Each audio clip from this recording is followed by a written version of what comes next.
कुठल्या विचाराने मतदान केलं कळणार नाही. ईव्हीएमचा अर्थ आहे एव्हरी वोट अगेन्स्ट मुल्ला.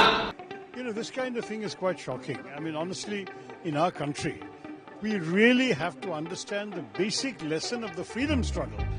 ईवीएम को बोलते हैं कि ईवीएम का मतलब है एवरी वोट अगेंस्ट मुस्लिम. क्यों ऐसा बोलने का?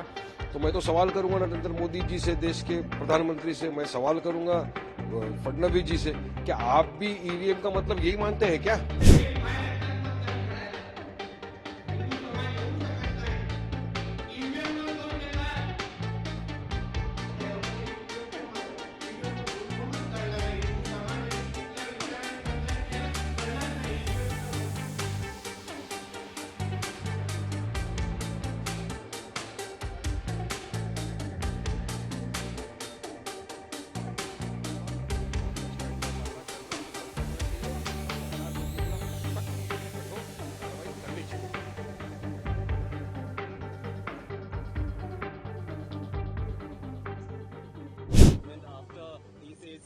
Kerala as a mini Pakistan. He now says that EVM means every vote to Mullah.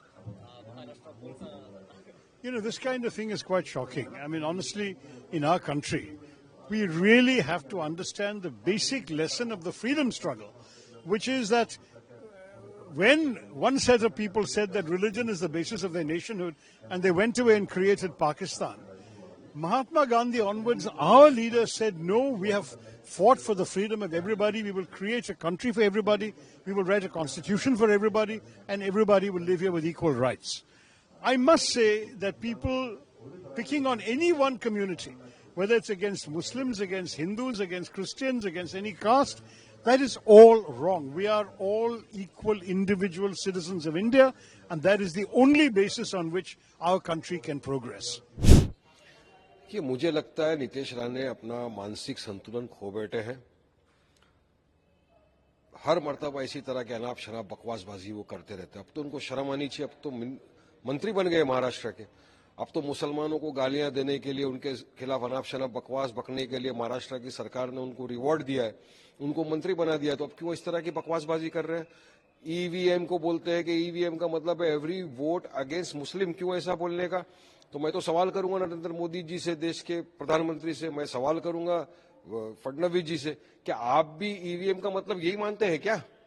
तो क्यों इस तरह की बयानबाजी? और इलेक्शन कमिश्नर क्या कर रहा है? क्या इलेक्शन कमिश्नर ने भी यही सोच के रखा है क्या ईवीएम का नाम? तो इलेक्शन कमिश्नर और महाराष्ट्र के सरकार देवेंद्र फडणवीस जी को संज्ञान लेना चाहिए. सीरियस इश्यू है, इनके खिलाफ सख्त कार्रवाई करनी चाहिए. अब कार्रवाई क्या कर रहे हैं लोग? इतने सारे एफआईआर है इनके खिलाफ, फिर भी इनको अरेस्ट नहीं किया जाता, बल्कि रिवॉर्ड दिया जाता है. तो क्या चाहते हैं महाराष्ट्र के अंदर? और ये मुख्यमंत्री के शरण में काम हो रहा है. मुख्यमंत्री अगर इसको शरण ना दे तो क्या इनकी मजाल है इस तरह की बकवास करे? तो महाराष्ट्र का वातावरण खराब करने की कोशिश की जा रही है. यहाँ हिंदू मुसलमानों के बीच में आपस में दरार को बढ़ाने की कोशिश की जा रही है. ध्रुवीकरण की राजनीति करना चाहते हैं, नफरत फैलाना चाहते हैं, और इस तरह के बयानबाजी करके एक जो मोहब्बत का वातावरण को खराब करने की पूरी कोशिश की जा रही है. और ये सरकार जानबूझकर कर रही है.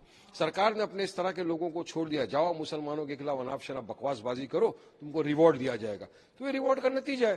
तो मैं तो चाहूंगा कि महाराष्ट्र के मुख्यमंत्री फडणवीस जी इस बात का संज्ञान लें और फौरी तौर पर एक स्टेटमेंट दे कि उनकी भी नजर में क्या ईवीएम का मतलब यही है, या इसके खिलाफ एफआईआर करे, रजिस्टर करो एफआईआर, अरेस्ट करो इनको.